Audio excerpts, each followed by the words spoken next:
এলাকার সমাজকর্মীদের উদ্দেশ্যে সাহায্যের হাত বাড়িয়ে দিলেন দক্ষিণ দমদম পৌরসভার পৌরপিতা দেবাশিস ব্যানার্জি। সাফাই কর্মী থেকে ডেঙ্গু কর্মী সবার হাতে পৌঁছে দিলেন 5 লক্ষ টাকার স্বাস্থ্য বীমা। 115 জন সমাজকর্মীর হাতেই পৌঁছে গেল স্বাস্থ্য বীমা।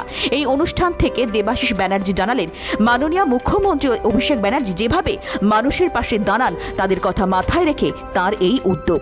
দেবাশিস ব্যানার্জি আরও জানান, পৌরসভা থেকে যে বেতন পান তার পাশাপাশি মেডিকেল ইন্স্যুরেন্স বাবদ 30,000 টাকা সহ তার নিজস্ব সঞ্চয়ের 6 লক্ষ টাকা একত্রিত করে এদের স্বাস্থ্য বীমা করে দিলেন তিনি।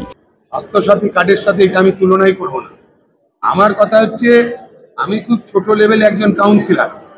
আমি দেখেছি, আমার কাছে অনেকগুলো অভিযোগ আসে যে স্বাস্থ্যসাথী কার্ডে অনেকে অনেক রকম হ্যারাসমেন্ট হয়।